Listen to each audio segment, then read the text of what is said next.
Breaking news. సినీ నటుడు రాజ్ తరుణ్ మాజీ ప్రియురాలు లావణ్య మరోసారి వార్తల్లోకెక్కింది. ఈసారి ఏకంగా మద్యం మత్తులో కారు నడుపుతూ రోడ్డుపై హల్చల్ సృష్టించింది. మల్లేపల్లి సమీపంలో లావణ్య ప్రయాణిస్తున్న కారు బైక్ ను ఢీకొట్టింది. ప్రమాదం జరిగిన వెంటనే ఆపకుండా పారిపోయేందుకు ఆమె ప్రయత్నించడంతో స్థానికులు అప్రమత్తమై కారును అడ్డుకున్నారు.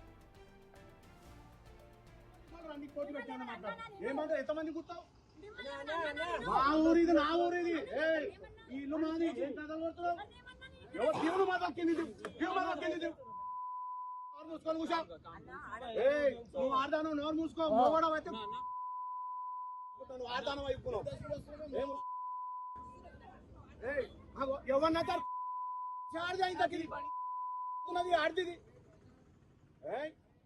పోలీసు వాళ్ళు అన్ని పోటీ పెట్టాను మాట్లాడు ఏమంటారు ఎంతమంది గుర్తావు మా ఊరిది నా ఊరిది ఈ ఇల్లు మాది. ప్రమాదానికి బాధ్యత వహిస్తూ సారీ చెప్పాలని డిమాండ్ చేసిన గ్రామస్తులపై లావణ్య చిందులు తొక్కింది. తాగిన మత్తులో వారితో తీవ్ర స్థాయిలో వాగ్వాదానికి దిగింది. ఆ సమయంలో ఆమెతో పాటు కారులో మరో వ్యక్తి కూడా ఉన్నట్లు సమాచారం.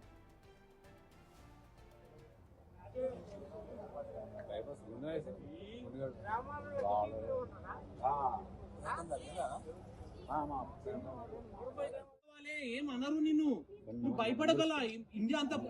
సమాచారం అందుకున్న పోలీసులు ఘటనా స్థలానికి చేరుకోగా వారితో కూడా లావణ్య దురుసుగా ప్రవర్తించింది. చివరకు పోలీసులు ఆమెకు డ్రంక్ అండ్ డ్రైవ్ టెస్ట్ పరీక్ష నిర్వహించగా రిపోర్టులో పాజిటివ్ అని తేలింది. పరిమితికి మించి మద్యం సేవించి వాహనం నడిపినందుకు గాను పోలీసులు ఆమెపై కేసు నమోదు చేశారు.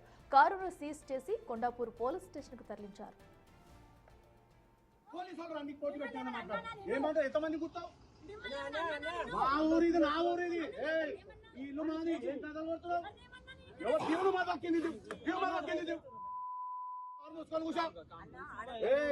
ఆడదాను నోరు మూసుకో మోగడం అయితే